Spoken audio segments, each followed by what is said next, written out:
Constable की भर्ती निकाली गई है, कांस्टेबल फायरमैन की भर्ती निकाली गई है, जिसमें आपको इस भर्ती को भरने के लिए कोई भी फ़ी नहीं लग रहा है। और इस भर्ती के लिए, इस वैकेंसी के लिए 12th पास भी अप्लाई कर सकते हैं। ये जो वैकेंसी है मेल और फीमेल दोनों ही अप्लाई कर सकते हैं। तो इस वीडियो में मैं आपको इस नोटिफिकेशन में जारी की गई फुल डिटेल बताऊँगा, तो इस वीडियो को अंत तक देखें। तो पहले हम बात कर लेते हैं कि इसका जो विज्ञापन प्रकाशन की तिथि जो है 28 तारीख को विज्ञापन प्रकाशित हुई थी, और ऑनलाइन आरंभ की प्रारंभ तिथि जो है 3/1/2000, और ऑनलाइन आवेदन की अंतिम तिथि जो है 16/2/2022 तक है। और इसकी लिखित परीक्षा का अनुमानित समय जून 2022, यानी कि इसका एग्ज़ाम का जो डेट है ये जून 2022 है।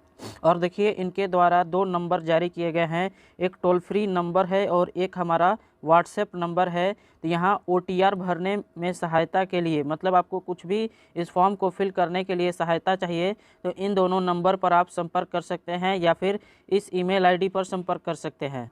तो पहले हम फायरमैन पोस्ट की बात कर लेते हैं, इसके बाद हम दूसरे पोस्टों की बात करेंगे। तो फायरमैन के लिए यहाँ पर कुल पोस्ट देख सकते हैं 445 पोस्ट निकाले गए हैं। जो फायरमैन का वेतन होने वाला है 21,700 से लेकर 69,100 तक होने वाला है।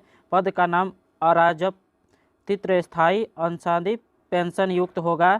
शैक्षणिक अर्हता माध्यमिक शिक्षा परिषद उत्तर प्रदेश, माध्यमिक शिक्षा परिषद उत्तराखंड की इंटरमीडिएट परीक्षा या सरकार द्वारा उसके समकक्ष मान्यता प्राप्त कोई अन्य परीक्षा उत्तीर्ण की हो। मतलब आपको सिंपल तौर पर माध्यमिक शिक्षा प्राप्त की होनी चाहिए। शारीरिक अर्हता की बात करें तो शारीरिक अर्हता में जो ऊंचाई की बात करें तो ऊंचाई 152 सेंटीमीटर, ये समान यानी जनरल, OBC और SC ST के लिए 152 होना चाहिए।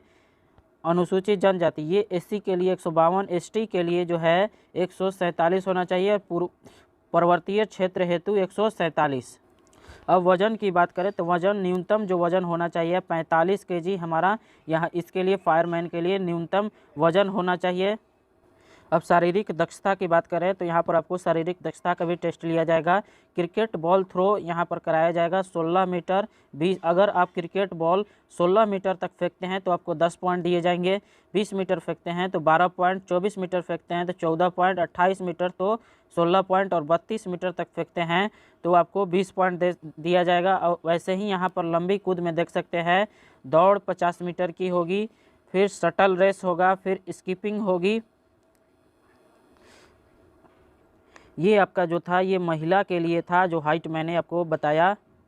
और यहाँ पर आपको पुरुष का हाइट यहाँ पर दिया गया है, जिसमें कि 168 रखा गया है जनरल, OBC और SC के लिए, और ST के लिए पर्वतीय क्षेत्रीय के लिए 160 और ST के लिए 157।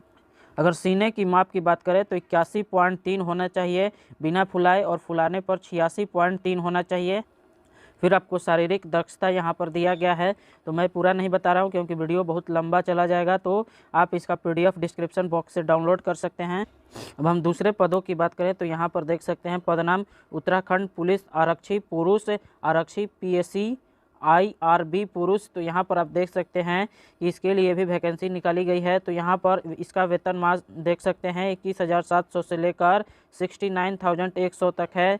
पद का स्वरूप अराजकता स्थायी और असंदायी पेंशन युक्त होगा। शैक्षणिक अर्हता यहाँ पर दिया गया है उत्तराखंड विद्यालय शिक्षा परिषद रामनगर नैनीताल द्वारा मान्यता इंटरमीडिएट परीक्षा उत्तीर्ण या उसके समकक्ष अर्हता होनी चाहिए। शारीरिक अर्हता की बात करें तो शारीरिक अर्हता में सामान्य, अन्य पिछड़ा वर्ग और अनुसूचित जाति के लिए 165 सेंटीमीटर की रखा गया है, पर्वतीय के लिए 160 और अनुसूचित जनजाति के लिए 157.5। सीने की माप की बात करें तो यहाँ पर जो जनरल, OBC और SC के लिए 78.8 और फुलाने के बाद 83.8 होना चाहिए, और पर्वतीय और ST के लिए 76 और 81 रखा गया है। फिर यहाँ पर आपको शारीरिक दक्षता भी दिया गया है, क्रिकेट बॉल थ्रो, लंबी कूद, चिनिंग अप, बैठक, दंड और दौड़ व चाल, ये सब आपको शारीरिक दक्षता में देखा जाए। तो यहाँ पर देख सकते हैं लिखित प्रतियोगिता परीक्षा हेतु पद के अनुसार पाठ्यक्रम चयन के लिए 100 अंकों की 2 घंटे की वस्तुनिष्ठ प्रकार objective type with multiple choice की एक लिखित परीक्षा होगी, जिसमें सामान्य हिंदी, सामान्य ज्ञान और सामान्य अध्ययन पर आधारित प्रश्न होंगे। तो ये आपका जो दिया गया है कि कैसे आपका एग्जाम होगा उसका टाइप